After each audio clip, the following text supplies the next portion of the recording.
Hello, I'm Mario Anderson, and we thank you for joining us today on our final In Focus Kentucky of 2018.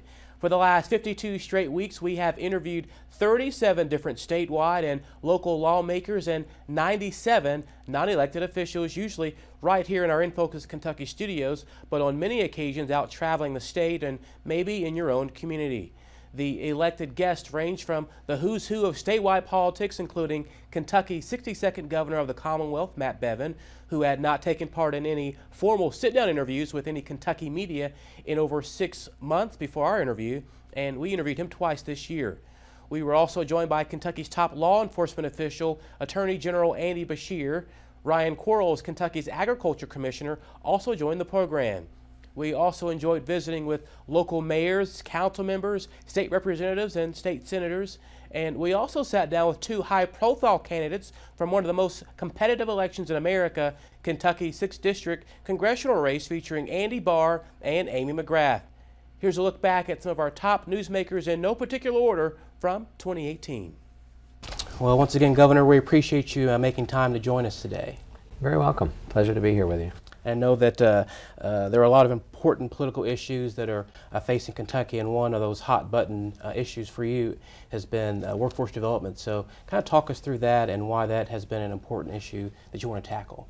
Workforce development at the end of the day is the backbone of everything. Jobs, job creation. It fuels the economy. Everything that we want in this state in terms of education and infrastructure and law enforcement and all the services and things we would expect that a good government will provide comes at a cost.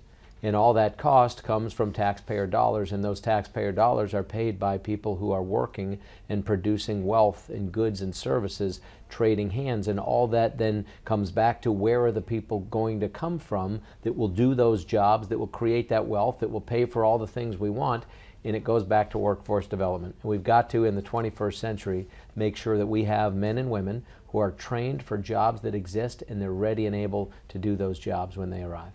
Well, the Attorney General's office every day shows up to prevent and ultimately prosecute child abuse. It's one of our core missions. It doesn't matter what part of the office you're in, this is the cause that we're dedicated to. We know that the best thing that we can do for any of our children is to prevent them from ever experiencing the trauma that is child abuse. My recommendation to the Kentucky Board of Education is that JCPS become a state-managed district. And I have to tell you that if I believed that a less invasive recommendation could turn the district around to a place where it was, in fact, taking seriously the needs of our most vulnerable children, I would have made that recommendation. I made the recommendation for state management because I am convinced, and the audit provides evidence, that that is the only way to ensure that our youngest learners, our children with special needs, children of color, children from low-income backgrounds, that they are served in the same manner and treated with the same respect as children that come from middle-income and affluent backgrounds. And I know you previously said that getting this bill passed was one of the proudest moments of your career. So talk about that and explain why it was. Well, I have to say it is my proudest moment of my career, and the reason for that is because when we go into this position as state representative or senator, whatever it may be, our goal is to do what is best for the people of Kentucky and the people that we represent. And this is a bill that does just that.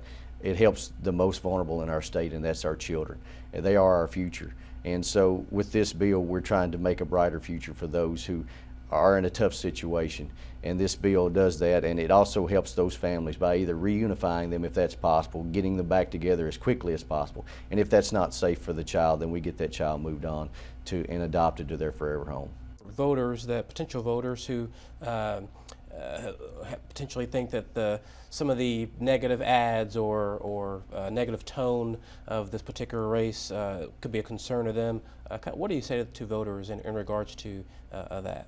Well, listen, I understand that people are ready to move on with TV advertising. Boy, this race is probably going to come down to the most expensive congressional race in Kentucky political history. That's regrettable. That's why I've accepted all of these debates. I would much prefer to litigate these issues with my opponent on one-on-one debates where we could get into the substantive details of the policy differences that we have. And also debunk some of the mythology. I mean, my opponent talks about how she wants to reach across the aisle. Well, I've actually done it. I mean, I've been doing that for the last 5 years. Let me be clear.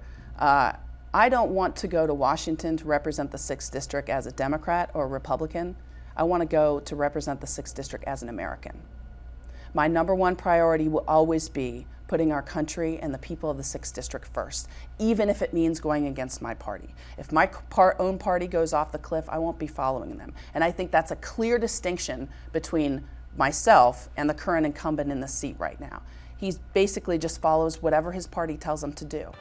Coming up next on In Focus Kentucky, we'll take a look at some of the top issues covered on the program over the past year. And if you want to play along at home, can you guess in how many episodes of this show this year that I wore a pocket square? Tweet us your guesses, and I'll give you the answer at the end of today's show. But before we get to that, what's the latest weather forecast in your area? You'll find out in your Weather on the Ones coming up after this break.